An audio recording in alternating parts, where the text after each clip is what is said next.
Olá, amigos internautas, Shalom Aleichem, paz seja convosco. Estamos aqui para mais um Café com Rosh. Vamos conversar com vocês um assunto do interesse de todos. E nós temos a honra de ter aqui conosco hoje o Rosh Yohanan, da cidade de Campinas. Sua saudação, Rosh, nessa câmera aqui, ó, por favor. Shalom a todos os nossos internautas, nossos Haverim que estão conectados aqui com a sintonia da Sina, Congregação Israelita Nova Aliança. Logo a princípio eu gostaria de perguntar para o nosso Rabino se existe uma igreja gentílica, se Israel ainda é a nação eleita ou não. Porque o que a gente ouve dizer é que Israel não é mais a nação sacerdotal, que a nação sacerdotal é os gentios e que Israel era no passado, mas que agora quem domina é os gentios. Eu gostaria de saber do Rabino como é que se entende essa questão entre judaísmo e gentios. Esse é um assunto que pode parecer até repetitivo, né? Que a gente sempre está falando. Mas uma coisa importante que a gente tem que colocar na cabeça, Rosh, é o que Deus falou, está falado. Não adianta, isso me faz lembrar até a atitude de Hassatan lá no Éden, quando ele disse para Eva, né? Foi assim que Deus disse, não comereis do fruto da tal árvore? Sim, foi. Aí ele pega e fala, não, mas não é bem assim, ele quis dizer, né? É de outra maneira. E aí enganou Eva. Assim também, muitas vezes, nós nos deixamos ser enganados. Se Deus falou uma coisa, está falado o que Deus falou e ponto final. Nós não temos que ficar questionando Deus, né? Eu quero aqui cumprimentar também os nossos internautas, já estão aqui, nós já estamos com 32 conectados, né? E quero lembrar vocês, para vocês dar um joinha aí também, para registrar os 32 com um sinalzinho positivo, e divulgar a palestra que nós estamos dando, e também se inscrever no canal. Aí embaixo tem um quadradinho compridinho, com um sininho do lado, está escrito inscrever ou inscrição. Você bate ali e bate em cima do sininho. O sininho vai aparecer com um sinalzinho de lado. Mas o que significa? Significa que todas as vezes que a gente estiver no ar, você vai ser avisado. Ou se você não está com o computador ligado, a hora que você ligar o seu computador, vai aparecer lá o programa, vai aparecer novo e tal, para você assistir. Então, bater o joinha, bater no inscrição e no sininho que está aí do lado. A gente desde já agradece aqui a todos os internautas que estão conectados conosco. Mas eu dizia o seguinte, estava comentando ainda hoje com o senhor em off, né? Que Yeshua ensinou uma coisa muito importante, vigiar. Nós temos que aprender uma coisa, vigiar. Quando a gente faz as coisas da nossa própria cabeça, a gente pode estar fazendo a coisa certa ou errada, quando a gente seguia pela cabeça da gente. E muitas vezes a gente pensa que está fazendo certo, porque a gente não vigia, a gente não analisa os dois lados. Será que esse pensamento está certo? Será que ele não é contra Deus? Não é? Eu quero lembrar o seguinte, falava com o senhor antes, né? Quando Pedro, Quefas, quando Yeshua começa a falar que ele ia morrer, que estava chegando a hora dele e tal, aí entra Pedro e fala, Senhor, nunca te aconteça tal coisa. Que é isso, Senhor? Como quem diz, não, tu vai viver muito tempo conosco, não aconteça tal coisa contigo. Qual foi a resposta que Yeshua deu? Que nada disso te aconteça, né? Não, a resposta que Yeshua deu para ele. Para trás de mim, Satanás. Para trás de mim, Satanás. Quer dizer, não é que Pedro era Satanás, não é isso. A ideia que Pedro colocou para Yeshua ali era uma ideia diabólica. A ideia era diabólica. Não é que Pedro estava possesso de demônio, nada disso. E ele falou na melhor das intenções: Senhor, não te aconteça tal coisa. Né? E Yeshua entendeu: ele é meu amigo, ele está me sugerindo que eu não morra. Pedro é meu amigo, Pedro gosta de mim. Ele está me dando uma sugestão para eu não morrer. Mesmo porque, né, Rabino? Yeshua, com 33 anos, Morrer, né? já, né? Que isso, Senhor. Jovem. Aí Yeshua pegou, a intenção de Pedro é que eu viva mais, mas não era. A intenção de Pedro, o que estava por trás da palavra de Pedro, é que Yeshua não fosse morto para o perdão de pecados de todos. Era uma ideia diabólica, ainda que aparentemente era uma ideia boa. Roxo, mas como é que será que eu pratico isso? Com certeza. Todos nós temos que nos examinarmos, porque a gente pode estar com uma ideia na contramão, uma ideia errada, mas que nos parece boa. Parece que eu estou tendo a melhor ideia e é uma ideia diabólica. Então a gente sempre pesar, examinar tudo. E nesse aspecto agora então, falando aí de Israel, nação sacerdotal, a tendência do mundo hoje religioso é a teologia da substituição. Ou seja, que Israel foi substituído pelos gentios. Ou seja, o judeu hoje não tem mais nada a ver com a nova aliança, com os ensinamentos. Hoje Israel não representa absolutamente nada. E algumas dessas pessoas, eu já vi e ouvi na televisão, dizendo que a igreja gentílica é o Israel espiritual. Então você veja, aparentemente uma coisa bonita. A igreja gentílica é Israel espiritual. Isso me faz lembrar lá as palavras de Corá, na rebelião de Coré, quando ele pregava para o povo, pregava para os líderes uma rebelião contra Moisés.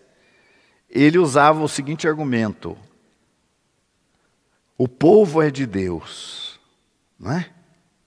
Ele não falava, Coré não falava com o povo: olha, nós vamos promover uma rebelião, vamos derrubar Moisés e nós vamos assumir isso aqui. Não. Falava, a nação é de Deus, o povo é de Deus. E quem são vocês, Moisés e Arão? Quem que vocês pensam que são? Querendo dominar o povo? O povo é de Deus. Um argumento maligno, aparentemente bom, tanto é que ele convenceu não só os 250 príncipes, como 14.700 que morreram no dia seguinte. Tudo por causa da ideia porque dele. Acreditaram nele, que Moisés quer dominar sobre a herança de Deus, a nação de Deus é santa, o povo é santo. Dá oportunidade para Coré. Coré tem boas ideias. Era maligna. Então a gente tem que vigiar, pensar bem, avaliar as coisas. Custava aquele povo avaliar isso. Espera aí, mas Moisés foi chamado por Deus. Moisés era um príncipe do Egito. Deus levou Moisés para o deserto. Trabalhou 40 anos com Moisés lá no deserto. Moisés aprendeu o caminho da humildade, né? Para poder lidar com o povo, lidar em certas situações, porque ele era um príncipe do Egito. E aí Deus coloca Moisés e Arão e eles tiram o nosso povo do Egito. Eles não deviam ter pensado nisso? Não, eles pensaram naquele momento ali. Não, a palavra de Coré é boa. Tem que tirar mesmo Moisés da frente aí. Tem que botar Coré. Datã e Abirão na frente nossa aí. Então nós temos que examinar, nós temos que vigiar. E vigiar significa não ir contra Deus, avaliar as coisas. Será que o que eu estou fazendo está certo? Hoje não tem Yeshua para falar para mim, para trás de mim Satanás. Não tem. Não tem Yeshua. Então você tem que se vigiar.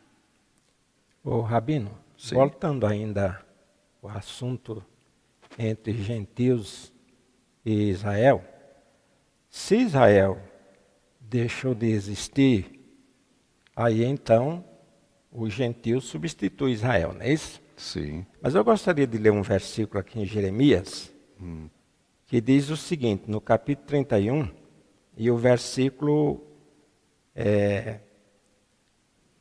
35. Assim diz o Senhor, que dá o sol para a luz do dia, as ordenanças da lua e das estrelas para a luz da noite, que fende o mar e faz abrir as suas ondas, o Senhor dos Exércitos é o seu nome. Se desviarem estas ordenanças diante de mim, diz o Senhor, deixará também de existir a semente de Israel existir e ser uma nação diante de mim para sempre. Assim diz o Senhor, se puderes medir os céus para cima e sondar os fundamentos da terra para baixo, também eu rejeitarei toda a semente de Israel por tudo quanto fizeram, diz o Senhor. Então quer dizer que para haver uma substituição dos gentios em lugar de Israel, então Israel, se alguém puder fazer isso que está escrito aqui, fazer com que o sol pare, com que as ordenanças deixem de existir, medir o céu para cima, as profundezas da terra para baixo, se alguém conseguir fazer isso, então Israel deixa de ser uma nação, né? Isso aí prova a força do compromisso, né? Olha aqui, nós vamos falar mais sobre isso, mas veja aqui, no Êxodo 19, verso 5, diz assim, agora, pois, se diligentemente ouvirdes a minha voz e guardardes o meu concerto, então sereis a minha propriedade peculiar dentre todos os povos e dentre todos os povos, porque toda a terra é minha. Então Deus fala que se Israel obedecesse a Deus, Israel seria a nação particular dele, dentre todos os povos. E daí ele diz assim, e vós me sereis, o verso 6, um reino sacerdotal. Gente, o que é um reino sacerdotal? A gente precisa entender isso, o significado, gente, de sacerdote. Sacerdote, gente, é um mediador, é um intermediário entre Deus e alguém, esse é um sacerdote. Israel foi escolhida, a nação de Israel foi escolhida por Deus para ser uma nação intermediária entre as nações e Deus. Tá? Agora você veja bem. Quando Deus implanta a nova aliança, o senhor leu aí os versículos adiante, aí fala que Deus ia fazer uma nova aliança com a casa de Israel e com a casa de Judá. Essa nova aliança implicaria no melhor cumprimento da Torá. Então a Torá vinha sendo cumprida meio aos trancos e barrancos. Nos dias de Yeshua, então, estava terrível o cumprimento da Torá. A ponto de João Batista chamar os judeus, porque João Batista não pregou para gentil, pregou para os judeus, chamar os judeus de raça de víboras, quem vos ensinou a fugir da ira vindoura, produzir frutos dignos de arrependimento. Arrependei-vos e convertei-vos. Pregando para quem? Para o povo de Israel. Então a situação de Israel não era das melhores nos dias de Yeshua. Aí vem a nova aliança. E aqueles israelitas dos dias de João Batista que creram em Yeshua, que aceitaram a mensagem de João, de Yohanan, de João Batista, se tornaram melhores cumpridores da Torá, porque receberam o Ruach HaKodesh, tiveram os seus corações quebrantados, se tornaram um exemplo, nunca visto antes, posso até afirmar isso, de povo cumpridor da Torá. Eram os discípulos de Yeshua. Então, a tal ponto que o livro de Atos vai dizer que uma grande quantidade de sacerdotes obedeceu à fé, creu em Yeshua. Quer dizer, gente, o judaísmo de Yeshua, o judaísmo da Nova Aliança, ele atingiu grandes autoridades do nosso povo. Sacerdotes não eram responsáveis apenas pela liturgia no templo ou pelos ofícios sagrados, eram responsáveis pelo ensino do povo. E esses sacerdotes creram em Yeshua. E depois Paulo vai falar lá em Atos, mais na frente, quantos milhares de judeus há que creem, e todos são zeladores da Torá. Olha só, milhares de judeus há que creem, nós particularmente cremos que os 144 mil assinalados, esse assinalamento se concluiu com Cornélio. Cornélio foi o primeiro gentil da grande multidão. Quando começa uma outra contagem, aliás, que não é contagem, porque ninguém podia contar o número, mas onde começa a se contar a grande multidão que viria a crer em Yeshua. Então, o que acontece? O judaísmo de Yeshua é um judaísmo da Torá. A Torá. Mas vamos voltar aqui no tema. E sereis... e vós me sereis um reino sacerdotal. Agora, o povo tinha que aceitar essa proposta de Deus. Agora, pois, se diligentemente ouvirdes a minha voz e tal. E o que Israel falou? Está no versículo 8º. Vamos ler 19 de Êxodo, verso 8º. Então todo o povo respondeu a uma voz e disseram: tudo o que o Senhor tem falado, faremos. Esse foi a assinatura do acordo. Israel assinou o acordo com Deus. Deus falou: se vocês ouvirem a minha voz e vocês vão me ser uma nação sacerdotal. E falou: tudo que o Senhor falou, faremos. Assinou embaixo. Então, a partir dali, nós temos aqui no capítulo 24 também, que fala o seguinte, o verso 3º. Antes do senhor ler aí, o senhor me permite uma pergunta? Não. Alguém poderá dizer assim, mas Israel não cumpriu o que falou com o Eterno, né? Que eles desobedeceram, foi levado para o cativeiro. Não, cumpriu sim. Não, agora eu vou discordar. E depois o senhor vai entender por que eu estou discordando. Mas tudo bem, continua aí o raciocínio. Então, mas aí acontece o seguinte, o Eterno disse da tal forma assim, ainda que eles violem, eu açoitarei, né? Eu disciplinarei, mas não retiro o pacto que fiz com vossos pais. E não deixarão de ser uma nação perante mim. Não deixará de ser. Está lá no Salmo 89. Exatamente. Ainda que eles errassem, mas o Eterno continua cumprindo o que prometeu para eles. O que prometeu para eles, e não só para Israel ali no Monte Horebe, mas para Abraão, Isaque e Jacó. Exatamente. Essa promessa, ela foi feita inicialmente para Abraão, Isaque e Jacó. Uhum. Abençoarei a tua descendência e tal. Agora, Deus faz o documento, vamos dizer assim, e Israel assina embaixo. Cumpriremos, né? Mas o senhor falou um negócio que eu quero até observar, na continuidade da pregação. Israel não cumpriu. Veja bem, nos dias de Yeshua, eu falei já, o povo judeu estava numa decadência espiritual tremenda, a ponto de João Batista chamar de raça de víboras, né? E Yeshua virou a mesa dos cambistas na frente do templo. Está vivendo uma situação espiritual muito grave. mas não deixou de ser a nação sacerdotal. Veio João Batista, que era da classe sacerdotal, e veio Yeshua dentro da nação de Israel. Não perdeu o papel, até ali não perdeu o papel de nação sacerdotal. Será que perdeu depois? Vamos chegar lá. No capítulo 24, 3 de Êxodo, vindo, pois, Moisés e contando ao povo todas as palavras do Senhor e todos os estatutos, então o povo respondeu a uma voz e disseram: todas as palavras que o Senhor tem falado, faremos.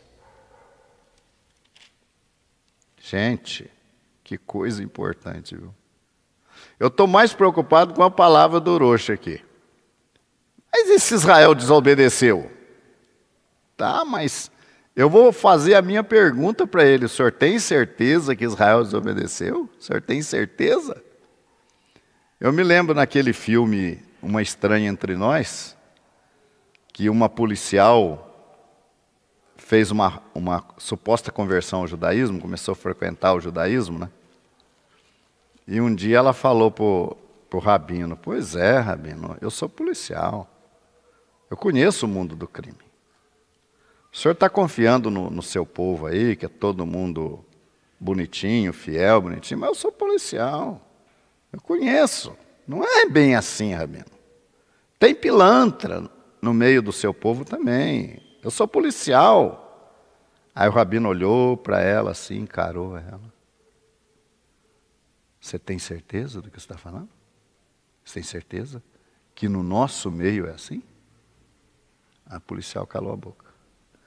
Então, será que Israel foi rebelde mesmo e perdeu o cargo porque Deus disse que se cumprirdes?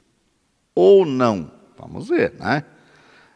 Então aqui confirma no capítulo 24, 3, todas as coisas que o Senhor tem falado, faremos. E o verso 7 diz assim: e tomou o livro do concerto da aliança e o leu aos ouvidos do povo. E eles disseram: tudo o que o Senhor tem falado, faremos e obedeceremos. Diz que Deus até gostou dessas palavras aí. Quando o povo falou isso, Deus gostou.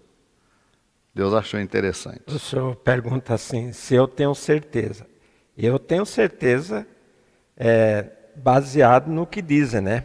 Porque são perguntas que já fizeram para mim, né? Mas Israel foi rebelde, Israel pecou, a ponto do Eterno mandar eles para o cativeiro, entendeu? Baseado nessas palavras. Então eu estou dizendo, ainda que Israel tivesse desobedecido ao Eterno, segundo as palavras do próprio Eterno, eles iam ser açoitados. Mas não ia ser...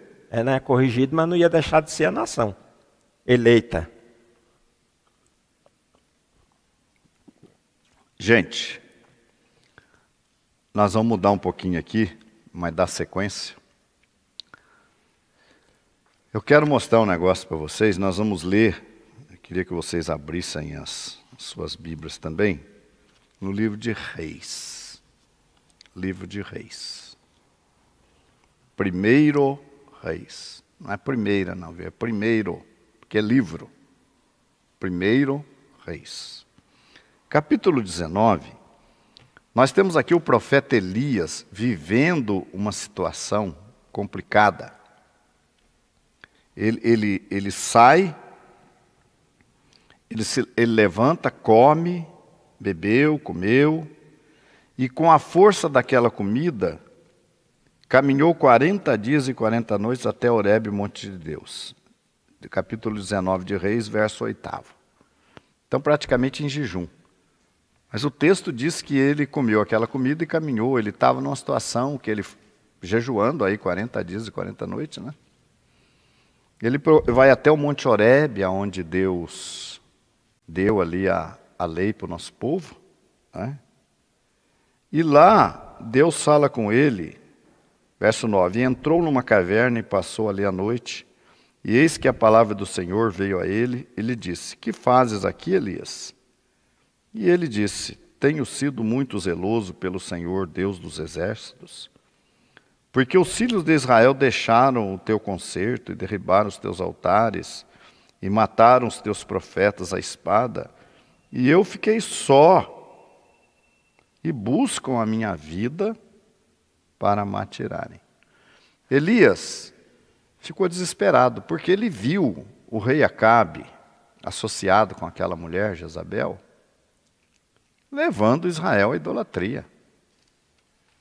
E não só levando o povo de Israel à idolatria, mas matando os profetas, perseguindo os profetas. Então ele se viu ameaçado. E no desespero, ele vai e procura Deus naquele monte. Né? Aí nós temos aqui que o verso 11. E ele me disse, o Senhor disse: sai para fora e põe-te em pé nesse monte perante a face do Senhor. Eis que passava o Senhor como também um grande e forte vento, que fendia os montes e quebrava as penhas diante da face do Senhor, porém o Senhor não estava no vento. E depois do vento, um terremoto, também o Senhor não estava no terremoto. E depois do terremoto, um fogo, porém também o Senhor não estava no fogo. E depois do fogo, uma voz mansa e delicada. Isso aqui parece que Deus quis dar um susto nele, né? Porque, olha, um vento daquele tamanho era para Elias. Oh, Deus está aqui.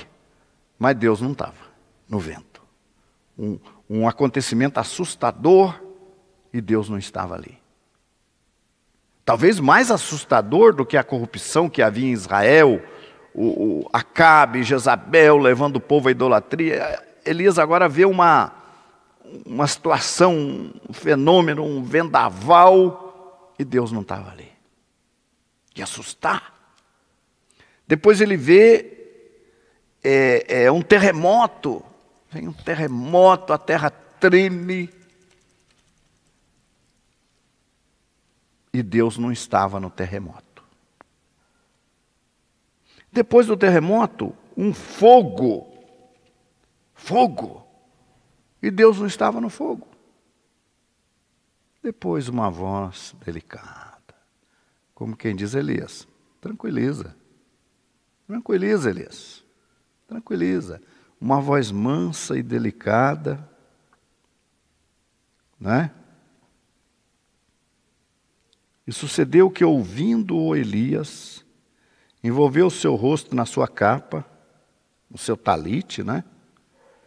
E saiu para fora e pôs-se à entrada da caverna. E eis que veio a ele uma voz que dizia: que fazes aqui, Elias? Está apavorado por quê? O que você está fazendo aqui? Não é? E ele disse: eu tenho sido um extremo zeloso pelo Senhor Deus dos exércitos, porque os filhos de Israel deixaram o quê? A tua aliança. Olha lá, a aliança feita lá em Horebe, naquele monte ali. Uhum. Porque os teus filhos deixaram a tua aliança, derribaram os teus altares e mataram os teus profetas à espada, e só eu fiquei, e buscam a minha vida para me atirarem. Agora veja bem, aí Deus dá ali algumas instruções para Elias, como quem diz: tranquiliza-te, Elias. Mas, Orochi, o senhor acabou de falar aí que se Israel obedecesse, seria nação sacerdotal, né? Uhum. Agora, o que Elias viu aqui? Na visão de Elias, o que Elias viu com relação a Israel? O que ele viu? Ele viu que Israel se prostrou, né, ao Baal, e uma grande parte foram mortos, e somente ele estava sozinho. Ele achou que ele estava sozinho. Veja bem, vamos esclarecer. Ele viu Israel espiritualmente derrotado. Na verdade, o povo de Israel não estava morto. Estava matando os que não eram idólatras, matando os que apoiavam Elias. Exatamente. Mas eles não, eles estavam vivos, no reino, tranquilos, reinando com Acabe, reinando com Jezabel, praticando a idolatria, né? Agora, quem estava no prejuízo era Elias. Elias falou, eu estou aqui sozinho, Senhor. Acabou, né? Só sobrei eu. Então, nesse caso, considerando que Israel era aquele bloco sobrevivente que estava com Jezabel e com Acabe, aquele bloco desobedeceu a Deus. Não desobedeceu? Sim. Só sobrou Elias. Então, aquela passagem lá que Deus disse, se diligentemente ouvires a minha voz, Israel tinha pecado, tinha falhado, tinha quebrado a aliança. No entanto, vamos ver a resposta que Deus dá para Elias.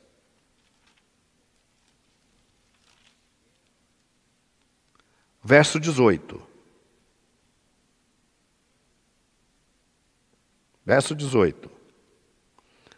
Também eu fiz ficar em Israel 7.000, todos os joelhos que não se dobraram a Baal, a toda a boca que não o beijou. Eu fiz ficar em Israel 7.000. Então, a minha pergunta é o seguinte. Elias estava sozinho? Não. Mas ele pensou que estava. Uhum. Ele não pensou? Pensou. Falou, acabou. Estou sozinho. O povo está na idolatria. Agora querem me matar também? Agora estão querendo me matar, estão procurando tirar a minha vida. Estou sozinho. Aí Deus fala, não, Elias. Não.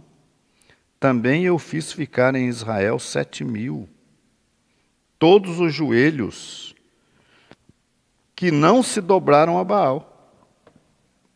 E toda a boca que não o beijou.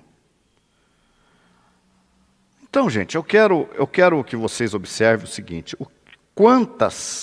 Em quantas partes nós temos Israel aqui, nesse momento aqui, de Elias, que Deus fala para Elias, que tinha 7.000.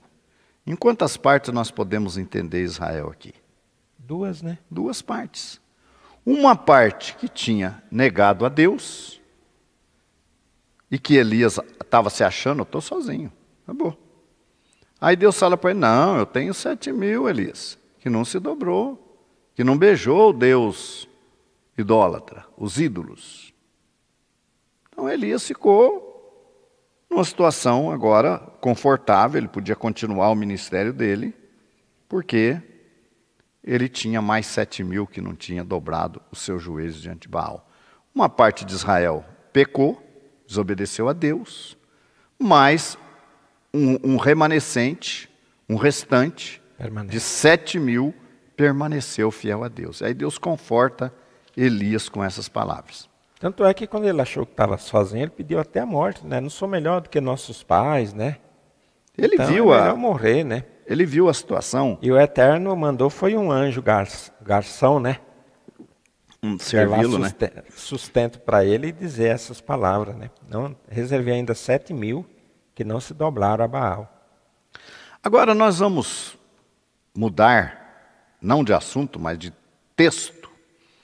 E nós vamos para Romanos, capítulo 11.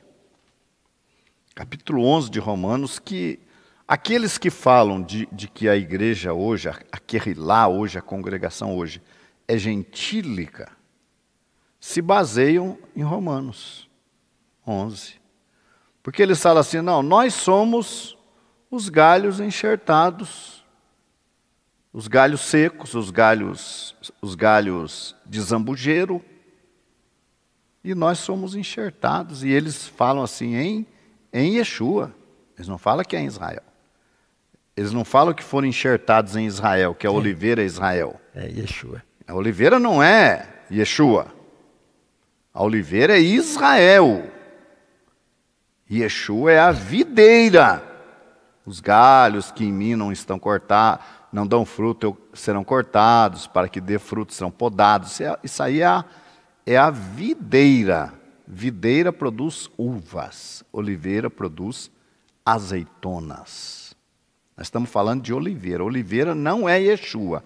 Oliveira é Israel. Tá? Capítulo 11, então, de Romanos. Eu vou ler aqui. Ó. Digo, pois, porventura rejeitou Deus o seu povo? De modo nenhum. Olha, gente, preste atenção. Paulo começa aqui, na verdade isso aqui é uma continuação dos outros capítulos que antecedem, mas nesse capítulo, nesse trecho, ele começa então dizendo assim, porventura rejeitou Deus o seu povo? É uma pergunta que ele faz. Se eu perguntasse para o mundo religioso de hoje, porventura Deus rejeitou o seu povo, o que eles vão dizer? Sim. Vão dizer que rejeitou. Não é verdade? Não, rejeitou sim, porque eles mataram Jesus, e por causa disso, e por causa daquilo, Deus rejeitou os judeus, e agora nós somos o povo, nós somos Israel espiritual, nós somos a igreja gentílica, e aquele Israel caiu por terra. É isso que eles vão dizer hoje. No entanto, no capítulo 11 de Romanos, diz assim, porventura rejeitou Deus o seu povo, verso 1, de modo nenhum. Gente, será que precisa ser mais claro do que isso aqui? De modo nenhum. Deus rejeitou o seu povo. Daí você pode dizer, não, mas Israel só seria povo de Deus enquanto obedecesse a Deus. Desobedeceu, não é mais povo. Isso é o que você está falando. É a sua conclusão, não é a conclusão da Bíblia. Aí Paulo fala, de modo nenhum. E como é que ele começa justificando que o povo de Israel não foi rejeitado? Porque eu também sou israelita. Então, se Deus rejeitou Israel, o que eu estou fazendo aqui de apóstolo? Eu estou rejeitado também. Paulo não era israelita? Eu pergunto para o internauta. Se Deus rejeitou Israel, rejeitou Paulo. E foi isso que Paulo coloca aqui. Porque eu também sou israelita, da descendência de Abraão, da tribo de Benjamim. Ele não rejeitou seu povo. Senão ele tinha rejeitado a mim.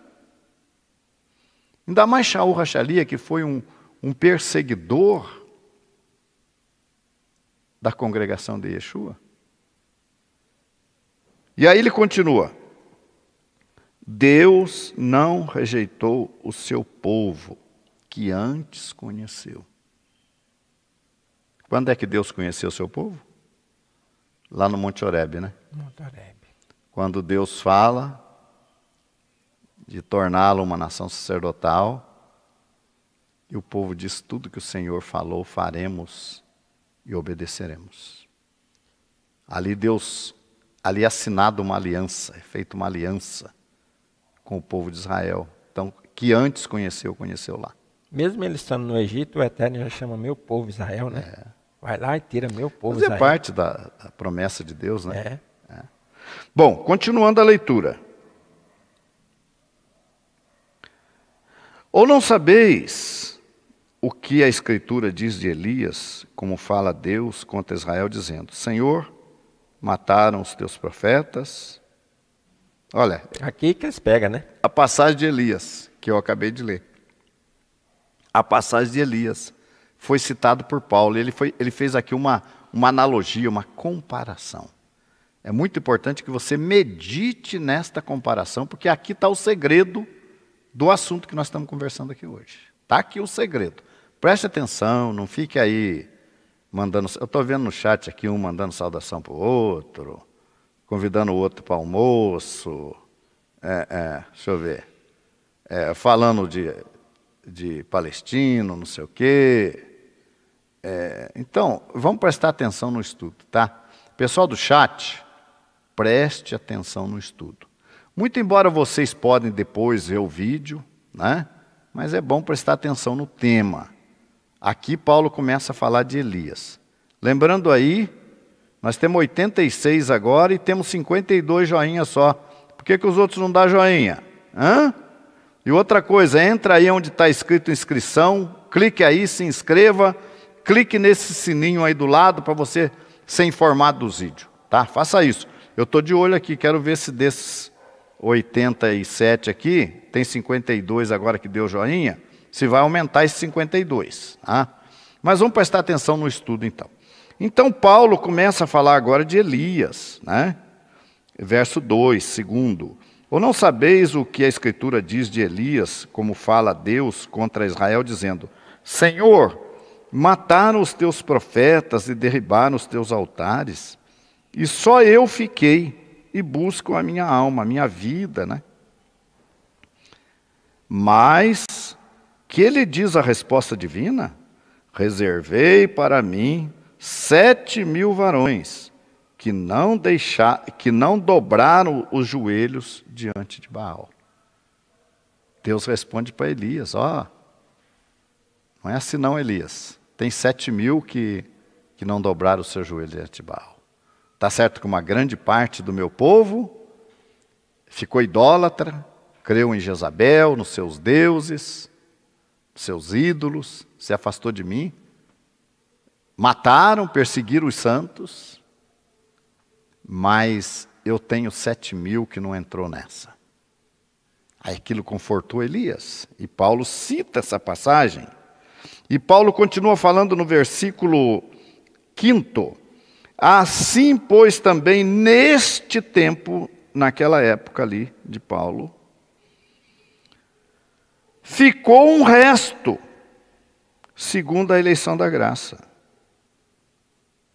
Como nos dias de Elias, ficou um resto de 7.000 que não se encurvou diante de Baal.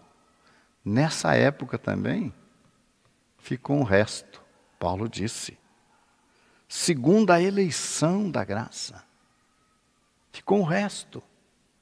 Hã? Mas, se é por graça, já não é pelas obras. Ontem eu tive a oportunidade de falar numa comunidade, eu falei, me provem que o povo de Deus, alguma época, acreditou em salvação pela lei. Sempre foi pela graça. A salvação sempre foi pela graça. A justificação, o perdão de pecados, sempre foi obtido por meio do sacrifício de um animal inocente, puro, e nunca pelas obras das pessoas. Nunca pelas obras. Por mais que as pessoas obedecessem a Deus, a salvação era pela graça, sempre foi, e não pelas obras. De outra maneira, a graça já não é graça. Agora preste atenção no versículo 7. Prestem atenção para vocês entenderem. Pois que o que Israel buscava não o alcançou, mas os eleitos alcançaram, e os outros foram endurecidos. Está falando de quem aqui? De Israel. Certo, Trouxa? Com certeza. Comparando lá com os dias de Elias. Quando Elias pensou que ele estava sozinho, Deus falou, não, eu tenho 7.000. Eu tenho um restante que não se contaminou com a idolatria. Aí eles pegam só numa parte do versículo, né? O que Israel buscou, não alcançou. Mas o que Israel buscou, não alcançou, que está no verso 7, eu falei, se nós olharmos para o Israel dos dias de Elias, tinha o Israel que entrou na idolatria. Certo? Sim. Que era, no ponto de vista de Elias, toda a nação de Israel. Elias viu ali, quando viu Israel associado com Jezabel na idolatria, Elias pensou, acabou. Acabou o povo. Nosso povo acabou. Só sobrou eu aqui. É. Aí Deus fala, não, tem 7.000. 7.000 que nunca se contaminou. E Paulo chama aqui agora, porque Paulo começa o capítulo perguntando, porventura rejeitou Deus o seu povo? De modo nenhum. Então lá, nos dias de Elias, eu pergunto, porventura rejeitou Deus o seu povo nos dias de Elias? Não. Não. Sobrou 7.000, né? Tinha 7.000 que não se encurvou diante de Baal, ué. E aqui é uma comparação, é uma analogia. Aí ele fala aqui, ó, o que Israel buscava? O Israel de Acabe, de Jezabel. O que aquele Israel de Acabe buscava, não conseguiu. Mas os eleitos, os 7.000 israelitas fiéis, o alcançaram. E esses 7.000 israelitas foram chamados de os eleitos. Entenderam? E aqui Paulo fala, os eleitos alcançaram, mas os outros foram endurecidos. Vamos decifrar isso aí. Estamos falando de Israel. Eleitos e endurecidos, mas de Israel. Nós não estamos falando de outro povo aqui. Por enquanto, não. Por enquanto, não entrou outro povo aqui. É Israel. Eleitos e endurecidos. Então, quando os Shalirim de Yeshua, os apóstolos de Yeshua, chegam naquela fase do ministério, que entra Cornélio foi o primeiro gentil a ser admitido dentro da comunidade de Yeshua, ali começa o endurecimento de Israel como nação, gente. Olha, Israel não foi endurecido na sua totalidade. O endurecimento, nós vamos encontrar o texto que vai dizer, o endurecimento veio em parte. Não foi total, foi em parte. Então ali em Cornélio começa a grande multidão. 144.000 da nação de Israel, da comunidade de Yeshua, encerra ali. Vem o endurecimento. E ali começa a salvação dos gentios, a grande multidão. Nessa grande multidão, de acordo com o Apocalipse, essa grande multidão é composta de todos os povos da terra, inclusive de israelitas. Isso significa que individualmente o endurecimento não atinge como nação. Ou seja, individualmente, qualquer israelita, qualquer judeu, podia crer em Yeshua. Mas como nação, não mais. Como nação, isso só vai ocorrer na vinda de Yeshua. Como nação. Mas individualmente, não, esse endurecimento pode ser removido. Tanto é que o Barnabé e o outro Apolo, né? Eles entraram em alguma sinagoga e eles perceberam que eles estavam rejeitando.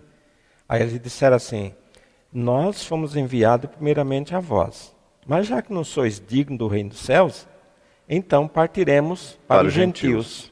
É isso? É exatamente com esse galho aí endurecido. Mas você viu o que Deus falou para eles? Mas eles continuou pregando ainda para os Mas viu o que Deus falou? Quando Paulo, acho que foi Paulo que falou isso, né?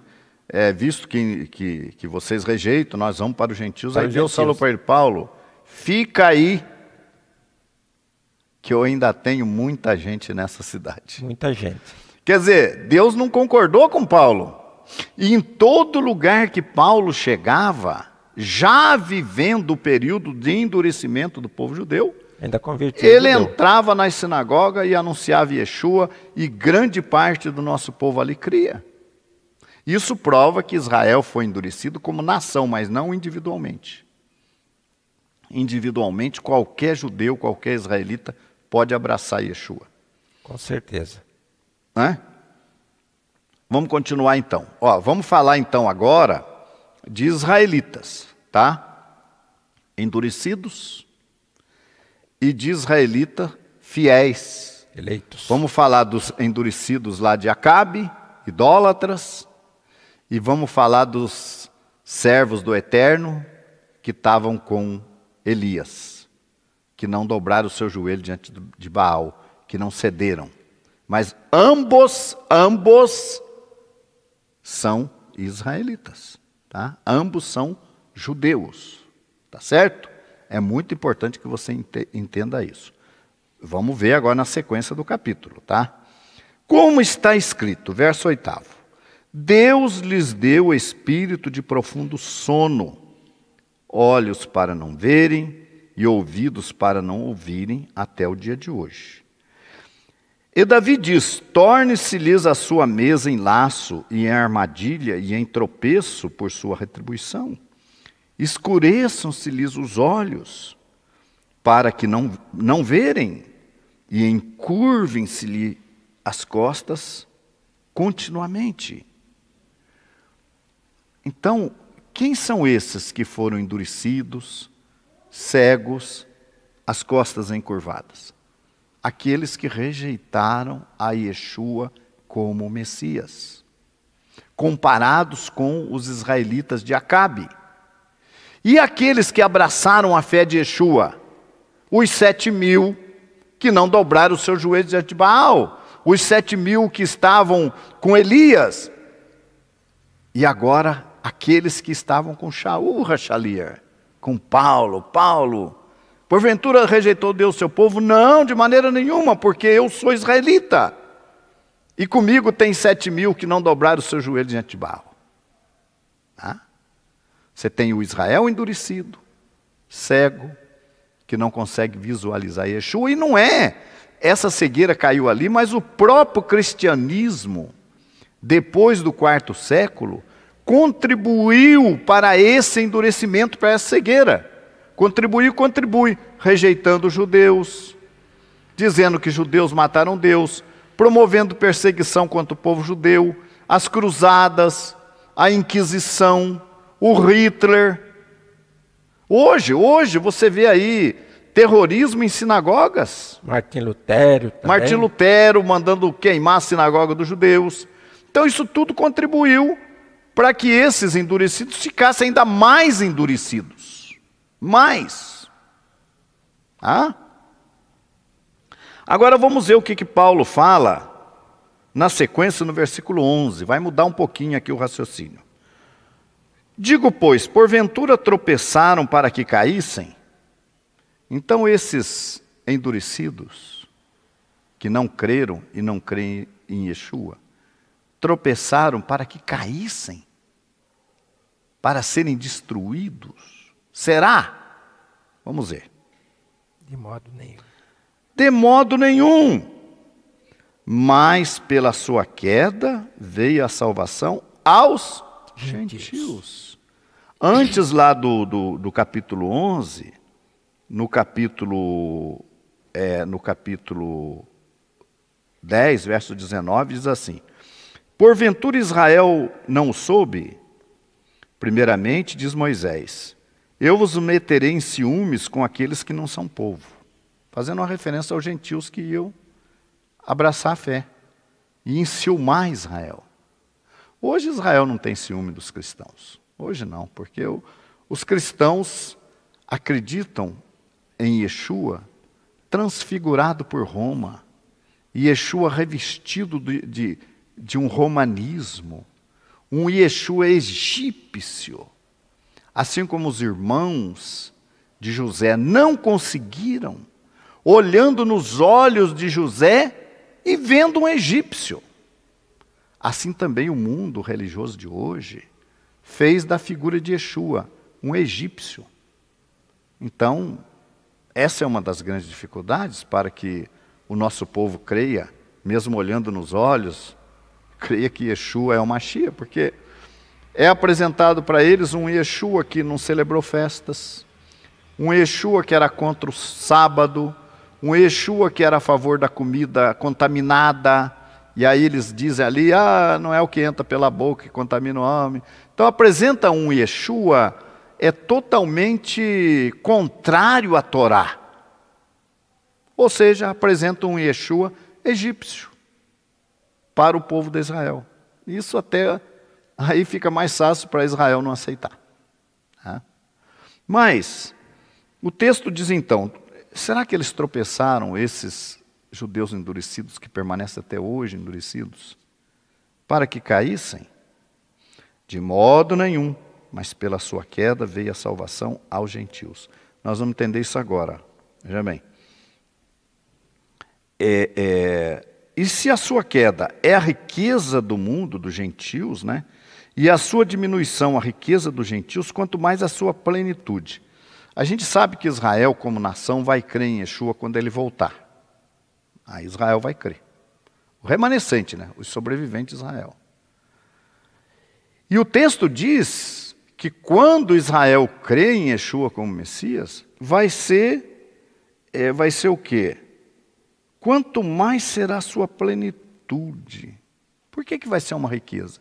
Que vai ocorrer a ressurreição dos santos mortos, a transformação dos santos vivos, o ajuntamento desses santos nas nuvens sobre Jerusalém e a descida do rei Messias sobre Jerusalém. Então, o momento da aceitação de Israel como nação, vai abraçar Yeshua, será um momento de grande riqueza. Então Israel não foi endurecido para a sua derrota. Não, nós não podemos enxergar dessa maneira. O gentio deveria, de certa forma, até ser agradecido, Roxo. Obrigado de vocês terem rejeitado. Por quê? Nós vamos ver agora. Ó. Nós vamos ver agora. Verso 13. Porque convosco falo, gentios, que enquanto eu for apóstolo dos gentios, glorificarei o meu ministério, para ver se de alguma maneira posso incitar a emulação os da minha carne e salvar alguns deles. Porque se a sua rejeição é a reconciliação do mundo, e não foi o que aconteceu? Quando Israel foi endurecido, eu não acabei de falar para vocês que começou a grande multidão com Cornélio? Isso. Se a sua rejeição foi a reconciliação do mundo, qual será a sua admissão na vinda de Yeshua, se não a vida dentre os mortos? E se as primícias são santas, a massa também o é. Se a raiz é santa, também os ramos o são. Veja bem, gente, isso é muito importante. Israel endurecido continua sendo nação sacerdotal? Sim, continua. Continua sendo o povo de Deus? Sim, continua. Agora, está salvo? Aí não. Aí está complicado para falar que está salvo. Por quê? Porque Yeshua falou, sem mim nada podeis fazer. Se não crerdes quem eu sou, morrereis nos vossos pecados. Ele tem que crer no Machia, no Cordeiro de Deus. Mas continua sendo o povo de Deus, continua sendo nação sacerdotal. Nós vamos entender mais aqui na continuação do assunto, né? E se as primícias são santas, também a massa é. Se a raiz é santa, também os ramos o são. Os ramos, gente, pense bem agora. Olha, vamos continuar lendo, você vai meditar na leitura. Vamos ler aí verso 17.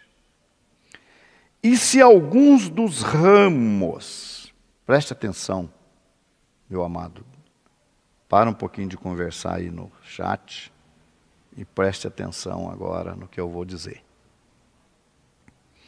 E se algum dos ramos da onde? Da oliveira, nós estamos falando da oliveira aqui. E se algum dos ramos foram quebrados, e tu, sendo zambujeiro é oliveira brava. É um tipo de oliveira, mas chamado de oliveira brava. E tu, sendo zambujeiro, foste enxertado em lugar deles, dos ramos quebrados. Tu, sendo zambujeiro, foste enxertado no lugar desses ramos. Então imagina você chega num lugar, você chega num banco, ou no supermercado para fazer sua compra, você entra lá atrás na fila, Aí tem uma pessoa lá, que é o próximo a ser atendido pelo caixa, ele fala: senhor, vem aqui no meu lugar, eu vou sair. Eu vou sair, eu vou lá para trás, o senhor vem aqui no meu lugar. A pessoa tem que ser agradecida, não tem? Com certeza. Então, se o ramo foi quebrado, meu amigo, se o ramo está endurecido hoje, você deveria agradecer aquele ramo quebrado. Obrigado de você não ter permanecido na oliveira e você aceitou ser quebrado, porque eu vou entrar no seu lugar aí, eu vou ser enxertado aí. Em vez de falar mal do judeu, atacar o judeu, matou Deus e isso e aquilo, você deveria falar: obrigado. Eu sinto por você ter aberto mão desse privilégio seu, mas eu agradeço porque você abriu mão e deu espaço para mim. O que dá a entender aqui, Rabino, no verso 18, é que essa multidão que aderiram a Israel, eles estavam, parece, tomando conta da situação, estavam se gloriando, né? Lá em Roma, especialmente, né? Porque a gente sabe que isso aí, o que deu? No quarto século, uma grande parte daquela congregação de Yeshua se uniu a Roma e abandonou de fato o judaísmo.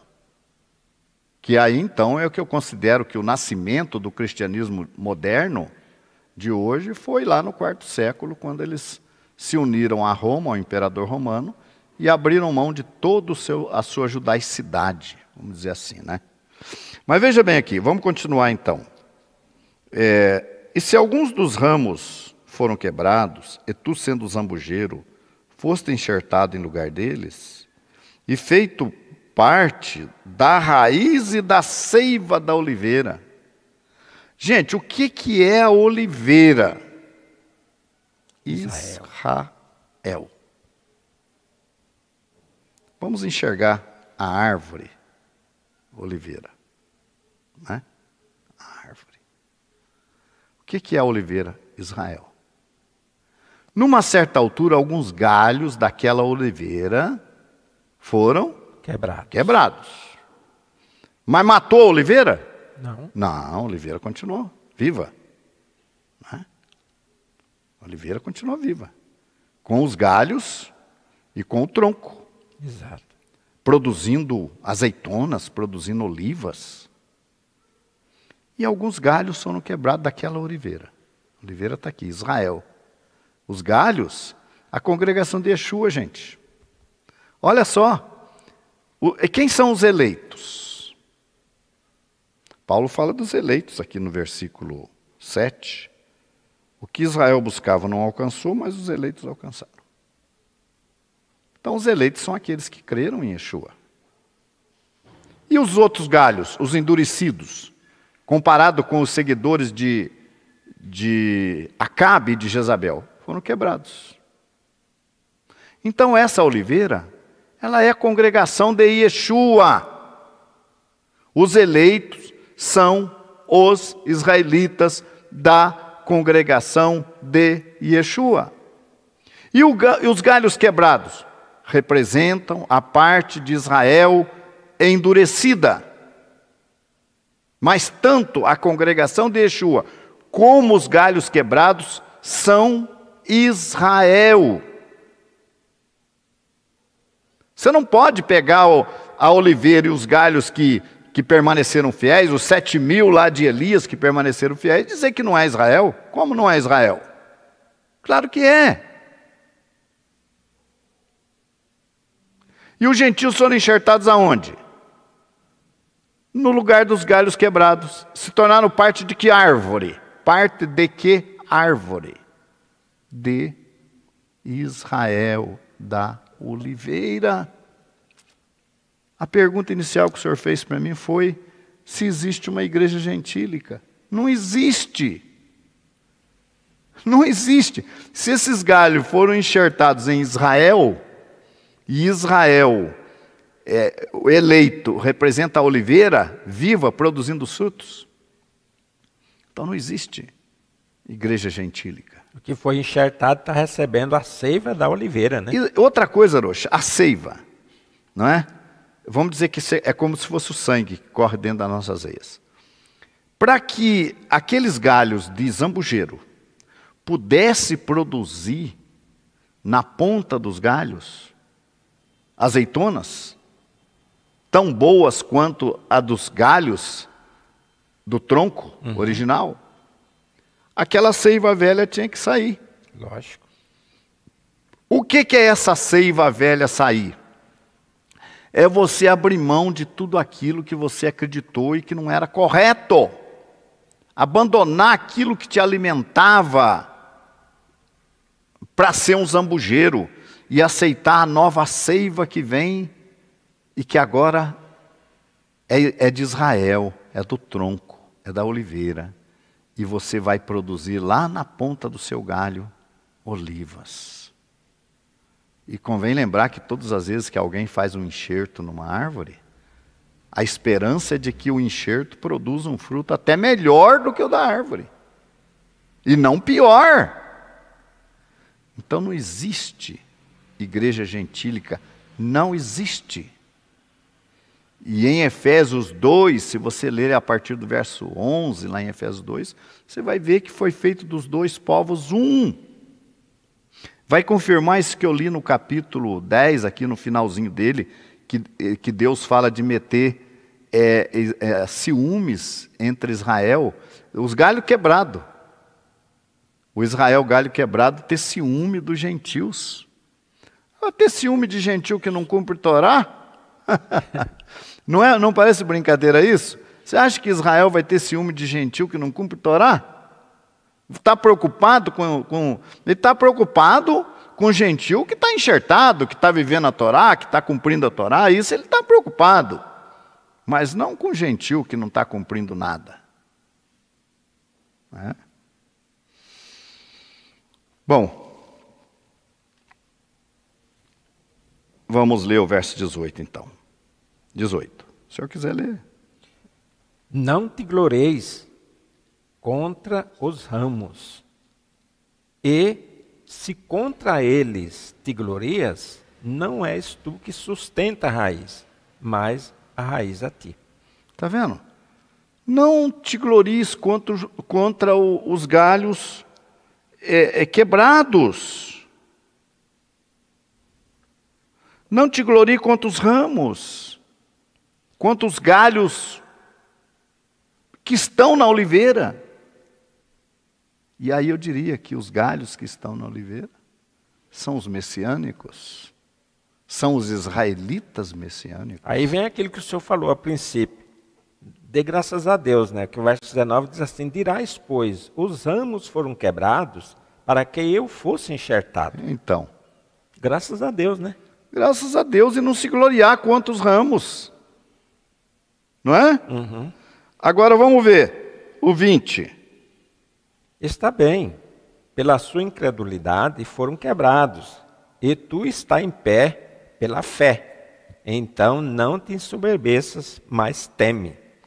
Não te ensoberbeça. Essa teologia da substituição que está aí, que diz que existe uma igreja gentílica, que Israel acabou, que agora é o Israel espiritual, isso aí é se gloriar contra o povo de Israel. Isso aí é se gloriar. Entenderam? Não te glorie contra os ramos. Deus não substituiu Israel como nação sacerdotal. Eu acho que vocês estão entendendo, eu sou um pouco repetitivo. Os galhos quebrados são Israel, e os galhos não quebrados, que fazem parte do tronco, são Israel também. E os galhos não quebrados, ou os eleitos, são a congregação de Yeshua. Agora eu quero esclarecer uma coisa para vocês. Vocês já ouviram falar nas duas testemunhas, não é? Moisés e Elias, que está lá em Apocalipse 11. O que significa Moisés e Elias? Às vezes as pessoas falam assim: por que será que Israel não prega, né? Muitas vezes é difícil, mas os judeus têm programa de TV, mas nunca prega. Só anuncia os eventos, os acontecimentos e tal. Mas não prega. Por quê? Aí tem um segredo. o Israel endurecido, os galhos quebrados, não pregam. Quem prega? Quem é que prega a palavra? E qual é o papel de uma nação sacerdotal? Não é só representar Deus, mas é também anunciar Deus às outras nações. Não só representar, mas também anunciar Deus, o verdadeiro Deus, o conhecimento do verdadeiro Deus, a Torá, aos povos. Para que aqueles que quiserem se converter tenham a oportunidade. E o primeiro passo da conversão é conhecer Deus. Se você não conhece a Torá, você não conhece Deus, meu amigo. Não conhece. Então,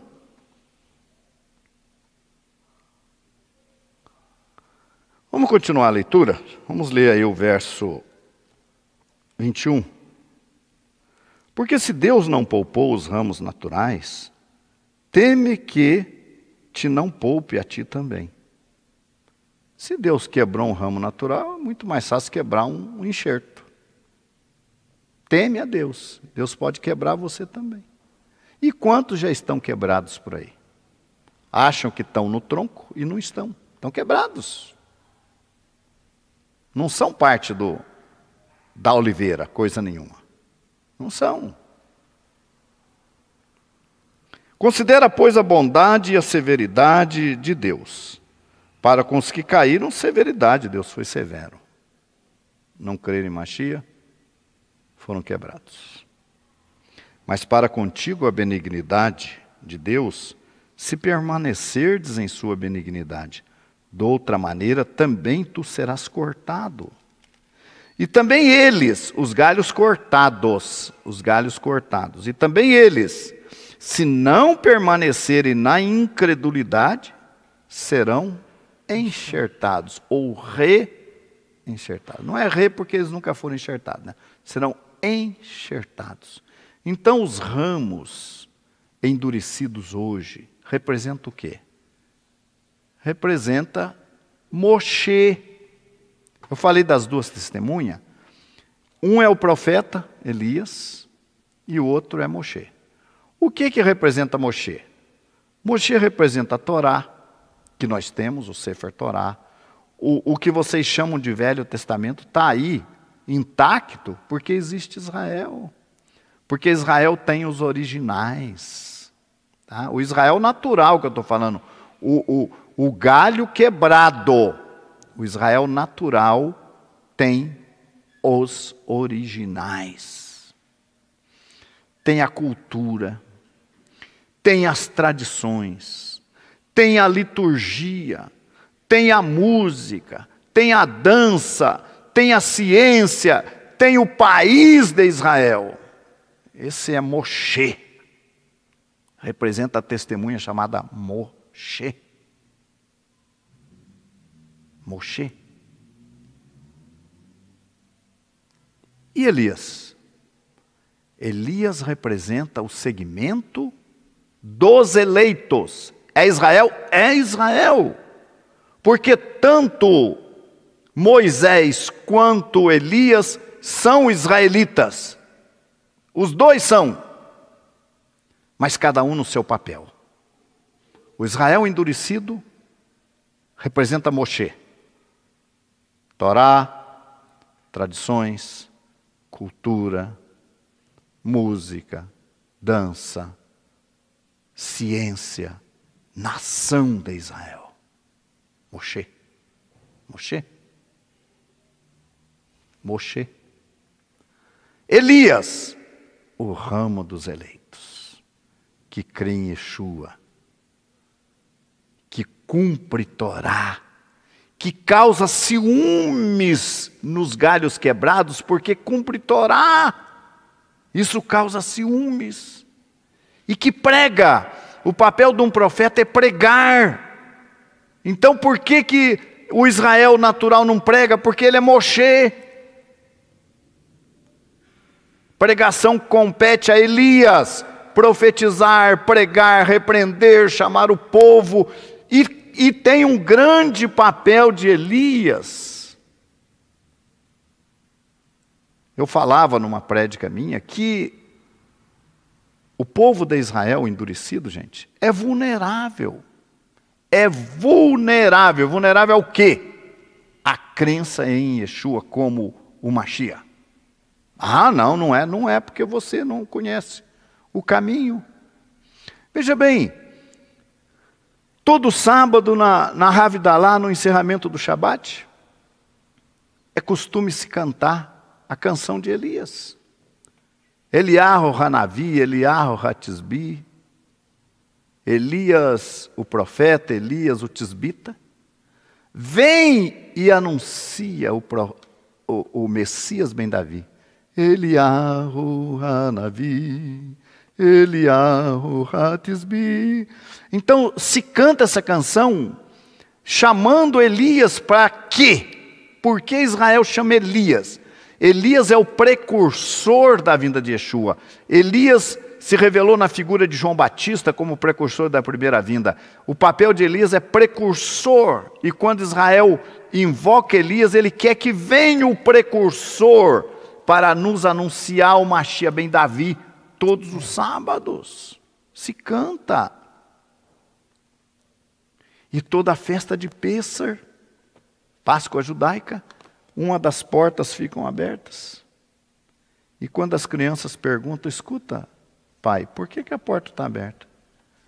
Para que entre o profeta Elias e nos anuncie o Mashiach ben Davi. E lá dentro da sinagoga, Rosh, grande parte das sinagogas, tem uma cadeira especial. Uma cadeira que não senta ninguém. Especial. Chamada de a cadeira de Elias. Nas sinagogas. Para que quando o profeta Elias chegar na sinagoga, ele vai entrar e vai sentar naquela cadeira. Que é um trono. E ali ele vai anunciar o Mashiach ben Davi. O nosso povo quer o Mashiach ben Davi. E nós, cumpre a nós o papel de Elias, porque nós anunciamos. Ide por todo mundo e pregar o evangelho a toda criatura. E ser-me-eis testemunho em Jerusalém, Samaria, Judéia e até os confins da terra. A quem coube isso? Aos eleitos, ao Elias. E cabe a esse Elias ocupar esse lugar, essa cadeira dentro da sinagoga. Aliás, eu falei que ninguém senta, mas o Sandek. O Sandek é aquela pessoa convidada para segurar o bebê para a circuncisão. Quando o bebê é circuncidado no 8º dia, o pai convida alguém, eu queria que você segurasse o bebê, o Sandek. E essa pessoa senta na cadeira de Elias. Fora disso, que eu sei, é só Elias mesmo que vai sentar ali. Então, o braço, essa árvore, essa oliveira Israel, é Israel. A parte viva dessa árvore que não foi quebrada representa os eleitos. Aqueles 7.000 que não dobraram seu joelho diante de Baal. E os galhos quebrados representam o Moshe. E esse galho... Nós dependemos tanto do Moshe, nós somos Elias. Entendemos assim, a outra testemunha. Mas que seria de nós sem o Moshe? Que seria de Elias sem o Moshe? Sem a Torá, sem a cultura, sem as tradições, sem o Estado de Israel. E o problema do Moshe não aceitar Yeshua hoje, porque desconectaram o Yeshua judeu do judaísmo e levaram ele para ser um Jesus Cristo, um ser. A partir do 4º século, transfiguraram a figura de Jesus, vamos dizer assim, numa figura egípcia. Para não ser mais reconhecida mesmo por Israel. Ou seja, isso aí dificulta mais ainda a crença do nosso povo. Bom, nós estamos no fim do capítulo e no fim do horário também, não é? Vamos ler então lá. Então, se eles não permanecerem na incredulidade, serão enxertados, porque poderoso é Deus para os tornar a enxertar. E eu falava e dizia, é muito fácil, a conversão do gentil e a conversão do judeu são coisas diferentes. O gentil leva tempo, porque tem que tirar a seiva velha que está dentro, tirar tudo aquilo que ele aprendeu errado e reaprender tudo. Então isso leva tempo. Claro que cada um leva o seu tempo, uns mais rápido, mas demora. Agora, o galho natural, o galho que está quebrado, mas que não está seco. Gente, eu ia perguntar para vocês acham que aqueles galhos quebrados da oliveira, que representam o Israel que não crê em Yeshua, secou? Secaram aqueles galhos? Não, quebrados, mas não secos. Estão vivos, quebrados, desconectados da árvore, mas não mortos. Claro, estão impedidos de produzir todos os frutos, não estão conectados na árvore, mas não estão secos. Então, quando um israelita recebe a mensagem, um judeu, do dia para a noite ele já está dentro. A conversão dele, se é que nós podemos chamar de conversão, ocorre do dia para a noite. Ele pode crer hoje, sentar, estudar, e amanhã ele fala, eu quero ser imerso, eu quero ser batizado em nome de Yeshua. Para ele acabou, ele não tem que despojar de seiva de zambujeiro, porque ele não tem.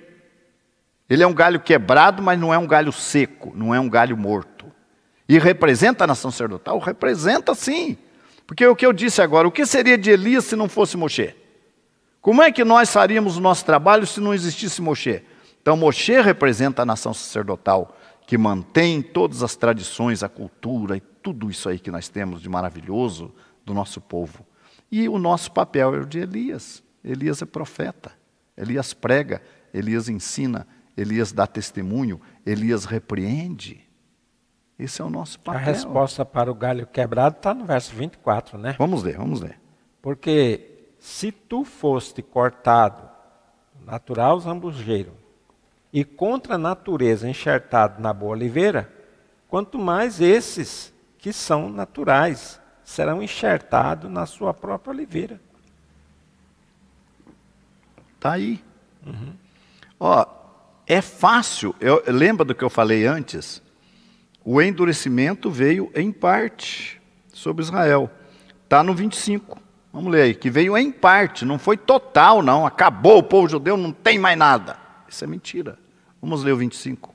Porque não quero, irmãos, que ignoreis este segredo, para que não presumais de vós mesmos, que o endurecimento veio em parte sobre Israel, até que a plenitude dos gentios haja entrado. Está aí, né? Veio o que vai acontecer? É em parte esse endurecimento. É em parte hoje. Que eu falei que, como nação, você não vai conseguir converter o nosso povo à crença de que Yeshua é o Messias. Mas individualmente, qualquer israelita pode crer em Yeshua. E eu vou dizer mais, hein? Ele não precisa sair da sinagoga. Ele crê em Yeshua, ele pode continuar lá na sinagoga. Com certeza. Porque tudo que um judeu precisa é crer em Mashiach, ser imerso, receber o urua, a imposição de mãos, e seguir a Torá. Ah, mas eu quero estar com vocês, amém. Ah, eu quero, mas não vai dar, amém. O importante é que você creu em Yeshua. Aí vem, né? E assim todo Israel será salvo. Como está escrito, de Sião virá o libertador e desviará de Jacó as impiedades. E esse será o meu concerto que farei com eles quando eu tirar os seus pecados. Isso já é na vinda de Yeshua. Na Rabá, né? Então não existe igreja gentílica. Existe a oliveira com os galhos chamados de eleitos, que são os que continuaram na fé judaica. A nova aliança de Jeremias 31 a 33, foi feita com quem? Com Israel. E com a casa de Judá. A nova aliança não foi feita com os gentios. Ah, não, o gentio entrou depois. Tanto é que entrou no lugar, na vaguinha que deu, os galhos quebrados, ele entrou ali, mas como é que pode dizer que Israel não tem mais nada? Então, que nova aliança é essa que foi feita com casa de Israel e casa de Judá, tirando todo esse povo fora, vamos dizer assim, da jogada, e colocando um outro povo? Que nova aliança é essa? Sendo que o Salmo 147, verso 18 e 19, diz assim: mostra a tua palavra, Jacó, os seus estatutos e juízos a Israel. Não fez assim a nenhuma outra nação. E quanto aos seus juízos, não as conhecem. Está aí, né? Aí as nações rejeitaram o Senhor. E rejeitam até hoje. Eu quero finalizar o programa, né? Agradecendo a todos vocês que estiveram conectados conosco até agora, avisando que quarta-feira à noite nós temos o curso de conversão. Vai ser a 5ª aula do curso. O curso está no YouTube, você pode assistir às aulas anteriores. 5ª aula do curso de conversão, tá? Pode solicitar o seu cadastro para você também se tornar parte dos alunos do curso, tá? E pode fazer o seu processo de conversão. Hoje nós temos cerca de 120 pessoas conosco no curso de conversão. Agora eu quero responder aqui algumas perguntas. Ó, é verdade que o Messias que Israel está esperando é o verdadeiro anticristo? Gente, anticristo já veio. Anticristo, ó, assista às aulas do Shiur Conversão. Assista o Café com Orochi da semana passada que eu fiz com o Abiezer. Essa teoria do anticristo, que ele ainda vem, que vai reinar 7 anos na terra, que a igreja vai passar 7 anos no céu, isso tudo foi criado a partir do ano de 1830. Anticristo já veio. Quando entrou a apostasia no 4º século, o anticristo já assumiu o lugar dele, se assentando no trono de Deus, parecendo Deus. Não vem anticristo nenhum. Nós não vamos ter rapto secreto nenhum. A vinda de Yeshua será como nos dias de Noé, comiam, bebiam, casavam e davam de casamento, e veio o dilúvio. Mas isso você tem que acompanhar o curso de conversão.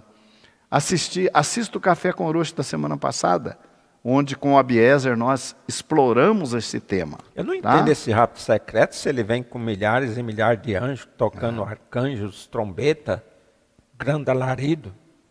Para nós não será nada secreto, né? Nós, conhecendo as Escrituras, sabemos, não sei a data, mas eu sei os sinais que vão anteceder a vinda de Yeshua. Então, estou tranquilo, eu sei os sinais. A hora que eu ver a porta da arca fechar, eu já sei que o dilúvio vem, né? Vamos ver aqui, existe alguma diferença entre a Torá e o Antigo Testamento da nossa Bíblia? Não. A Torá são só os 5 primeiros livros da Bíblia.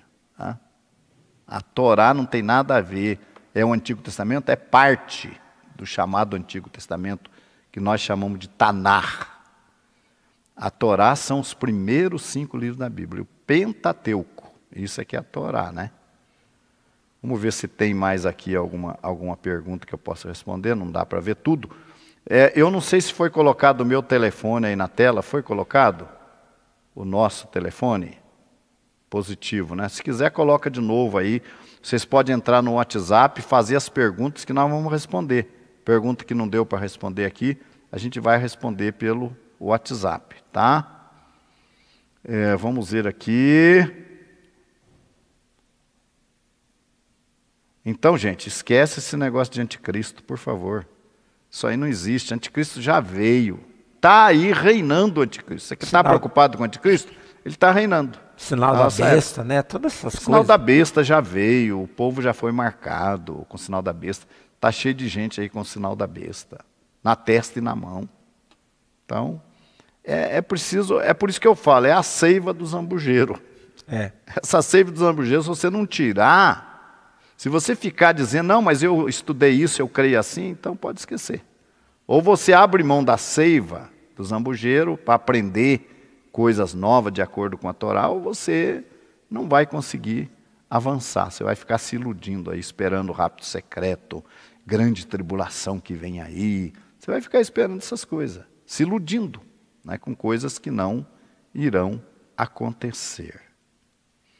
Bom, gente, não se esqueçam de dar o joinha aí, ó, 88, e aonde está escrito inscreva-se ou inscrição aí embaixo, num retângulo, tem 7.500 inscritos. Bata ali e inscreva também. Você se inscrevendo, bate ali e bate no sininho. Você vai ser informado de todos os vídeos que nós produzimos, tá? Você vai ser informado que você se inscreveu ali, não custa nada, nada, nada, certo? Então que vamos aí passar para a despedida do Orochi e o Hanan de Campinas. Nós agradecemos aqui a oportunidade do Rabino Ishai e agradecemos também os que estão conectados com a mensagem de hoje. E eu vou falar uma coisa. Se eu não pertencesse à congregação israelita Nova Aliança, eu me convertia hoje a Israel, porque dá para se entender claramente que não existe uma igreja gentílica. Se os gentios quiserem se salvar, Paulo deu a resposta no capítulo 2, verso 11. É Israel, né? Você estando em Israel, você está com Mashiach, com as promessas, com a aliança, conserto, enfim. Está com o eterno. Fora de Israel, não há promessa para ninguém. Israel é a nação sacerdotal, não é, Orochi? Com certeza. Amém. Shalom para todos vocês, que o Eterno vos abençoe, tenha uma boa semana, um Shavuot Tov. Shalom, shalom. Shalom.